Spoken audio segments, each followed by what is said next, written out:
जय हिंद। कैसे हो? सब ठीक हो? देखिए, आज बात करने वाले हैं बच्चे आप सबके अंदर कि बिहार में बड़ा रेल हादसा होते होते बचा, लेकिन रेलवे ट्रैक पार करने के दौरान अचानक खराब हो गई। जेसीबी पटना से गया जा रही थी, लेकिन पैसेंजर ट्रेन में फिर किया हुआ जानिए।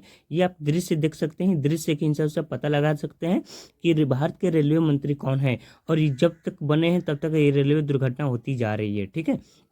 और साथ ही साथ ईपीएससी वाले बच्चों की दुर्घटना के भी बारे में हम आपको लास्ट में वीडियो एक छोटा सा बनाया, उसमें भी समझाएंगे, और ये वीडियो सुन लेना। लेकिन सबसे पहले रेलवे की भी बारे में समझ लो ना कि रेलवे आखिर बार बार दुर्घटना होती क्यों रही है और क्यों हो रहा है।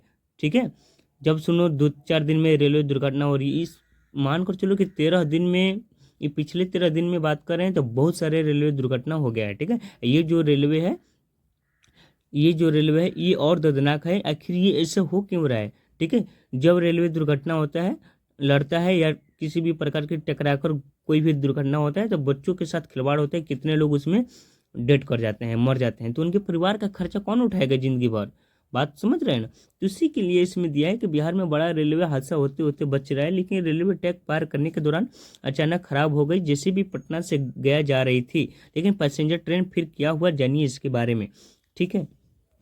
अब देखिए, जहानाबाद का है। पिछले कुछ दिनों से लगातार रेल हादसे हो रहे हैं। इसे लेकर केंद्र सरकार की काफ़ी किरकिरी हो रही है। विपक्ष लगातार सरकार पर हमलावर है। इसे लेकर रेलवे मंत्री अश्विनी वैष्णव जी हैं, इसे इस्तीफा मांगी की जा रही है। इसी बीच बिहार के जहानाबाद में आज फिर बड़ा ट्रेन हादसा होते होते बचा। पटना से गया जा रही पैसेंजर ट्रेन के सामने अचानक जेसीबी आ गई। फिर क्या हुआ जानते हैं। देखिए, कह रहे कि विपक्ष कौन है? ठीक है, विपक्ष जो होगा वो तो हमला करेगा ही, ताकि इस प्रकार से क्यों हो रहा है। ठीक है। ये जहानाबाद की घटना हो रही है, और रेलवे मंत्री कौन है? अश्विनी वैष्णव जी हैं। ठीक है, अश्विनी वैष्णव जी थे। इस बात को भी ध्यान में देते हुए चलना है। दरअसल पटना गया रेलखंड पर मखदुमपुर रेलवे स्टेशन के वाणावर हाल्ट के पास रेलवे ट्रैक पार करने के दौरान एक जेसीबी अचानक खराब हो गई थी। ठीक है, बीच खराब हो गई और बीच ट्रैक पर जाकर फंस गई। उधर पटना से गया जाने वाली पैसेंजर ट्रेन आ रही थी। इसी दौरान हाल्ट के पास अफरा तफरी मच गई। इस दौरान लोगों ने समझदारी से काम लिया। लोगों ने ट्रेन के ड्राइवर को लाल झंडा दिखाया। ठीक है, इस बात को भी ध्यान में देते हुए चलना है। ये क्या करे? दरअसल पटना से गया रेलखंड पर मखदुमपुर स्टेशन के वाणावर हाल्ट के पास रेलवे ट्रैक पार करने के दौरान एक जेसीबी अचानक खराब हो गई थी। उसके बीच ट्रैक पर जाकर फंस गई और फंस भी गया। उधर पटना से गए जाने वाली पैसेंजर ट्रेन भी आ रही थी, वो भी स्पीड में। इस दौरान हाल्ट के पास अफरा तफरी भी मच गई। अरे यार, होगा क्या? इस दौरान लोगों ने समझदारी से काम लिया और लोगों ने ट्रेन के ड्राइवर को लाल झंडी दिखाया, कुछ राहत कुछ बचाव के लिए। ठीक है। अभी तक चैनल को सब्सक्राइब नहीं किया, लाइक नहीं किया, कमेंट नहीं किया, जरूर करें, शेयर करें, ताकि आप सबके पास सब नोटिफिकेशन मिलता रहे। अब देखिए, मैं बात करता हूँ कपड़ा दिखाया, लाल कपड़ा दिखाया। लाल कपड़े पर नजर पड़ते ही ड्राइवर ने ट्रेन में ब्रेक लगाई और जेसीबी से टकराने से पहले ही ट्रेन को काफी मकसद के बाद रोका गया। ट्रेन के रुकने के बाद लोगों ने राहत की सांस ली। ट्रेन के रुकने के बाद जेसीबी घंटों रेलवे टैंकों के बीच में फंसी रही। फिर दूसरी तरफ जेसीबी को मंगवाया गया और रेलवे टैंक के बीच फंसी जेसीबी को वहां से निकाला गया। ठीक है, आप स्क्रीन में देखे हुए थे कि जेसीबी था और एक रेलवे दुर्घटना का सीन था, लेकिन ये कट गया, फिर आएगा। ठीक है, इस प्रकार से आप इसको कहानी सुन सकते हैं। आखिर क्या हो गया है कि बिहार में इतनी बार दुर्घटना रेलवे हो रही है, लेकिन जो कि आज से पिछले बार मैं कह रहा हूँ इतना नहीं होता था, लेकिन आजकल देखिएगा तो बहुत हो रही है। लोगों ने बताया कि इस दौरान लोगों ने बताया कि इस बार पटना गया से जाने वाली रेलखंड पर आप डाउन दोनों टैंकों पर जेसीबी फंसी रही। गया से पटना जाने वाली ट्रेन को तो दूसरे स्टेशन पर रोक दिया गया। वहीं पटना से गया जाने वाली ट्रेन बिल्कुल जेसीबी के समीप आ गई।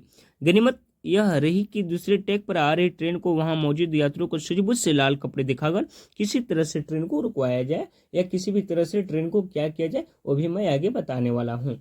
ठीक है, ताकि यहाँ पर सबसे ज्यादा लोगों ने एक ट्रेन को बचाने के लिए और एक जेसीबी से रक्षा करने के लिए लोगों ने काफ़ी मदद की है, ताकि जितने नेता मदारी की समझदारी नहीं होती है, उतने एक आम आदमी, एक छोटे से लोग, पब्लिक उतना काम किया है। ठीक है, ट्रेन को रुकवाया, जिससे कई यात्रियों की जान बच पाई। इसी कारण पटना रेलवे ट्रैक पर करीब 1 घंटे तक परिचालन बाधित रहा। पटना से आने वाले पैसेंजर इस बात से काफी गुस्सा थे कि जेसीबी को टैंक से हटाने में 1 घंटे से ज्यादा समय लगा, जिसके कारण वो गया स्टेशन पर नहीं पहुंच पाए। अच्छा ये बताओ कि जब जेसीबी बिगड़ गया और ट्रेन उसके रुक दिया, ठीक है, अगर ये लाल कपड़ा नहीं दिखाया होता तो ट्रेन नहीं रुका होता, ये घटना बहुत दर्दनाक घटना हुआ होता। तो ठीक हुआ, अच्छा हुआ। और इस वीडियो को आप देख सकते हैं ताकि हम क्या बोल रहे हैं, और ये यूपीएससी वाले बच्चों के तैयारी के लिए दिल्ली गए थे, राजेंद्र नगर जैसे करोल बाग में, मुखर्जी नगर, ठीक है। तो वहाँ पर बच्चों के साथ बेसमेंट में हत्या हुआ है पानी की वजह से, ठीक है। तो डॉक्टर विकास दिव्याकृति सर, खान सर, ठीक है, अवध ओझा सर और अलग पांडे सर, ये सब कहाँ गायब हो गए? जब बच्चे के ऊपर आफत आ गया है तो आफत के समय साथ देना चाहिए, लेकिन ये सब आफत के समय ही भाग गए हैं कहीं और, ठीक है। बच्चों के साथ नहीं दे रहे हैं, ठीक है। इस बात को भी समझते रहना। जब पटना के एसडीएम खान सर के कोचिंग में डायरेक्ट एंटर किए हैं तो खान सर ने घबरा गए। घबराने का मतलब ये हुआ कि उनके अंदर कुछ और है, ठीक है।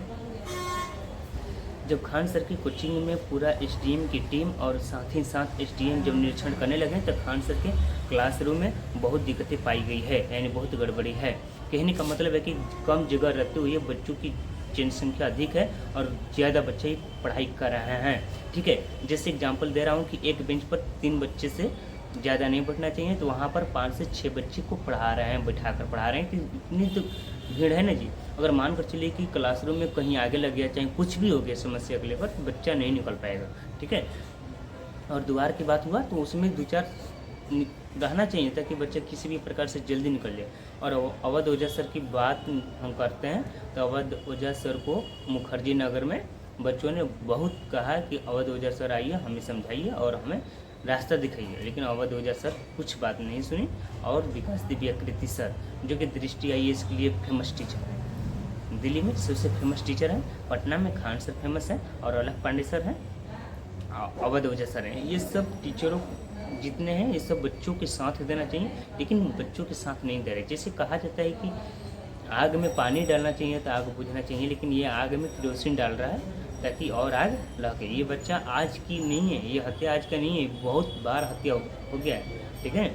सड़क से लेते हुए, हर चीज़ से लेते हुए पैसा इतना बिहार लेता है, 1.5 लाख से लेकर 2.5 लाख रुपये तक कोचिंग फीस लेता है। किसके लिए? डीएम के लिए, डिस्ट्रिक्ट मजिस्ट्रेट, ठीक है। यूपीएससी की तैयारी कराने के लिए 1.5 से 2.5 लाख रुपया लेते हैं, ठीक है। कहने का मतलब है कितना पैसा ले रहे हो तो उसकी सुविधा भी करो ना भाई, हैं? पैसा क्यों क्या करोगे उतना, उसको सुविधा करो ना, बच्चों को किसी भी प्रकार की कोई समस्या ना हो। एक माता पिता ने कितनी लालसा से अपने बेटे को बाहर भेजते हैं पढ़ने के लिए, एक तरफ से विदेशी है उनके लिए, और बेटा जाता है पढ़ने के लिए, ना अपना शरीर गंवाने के लिए।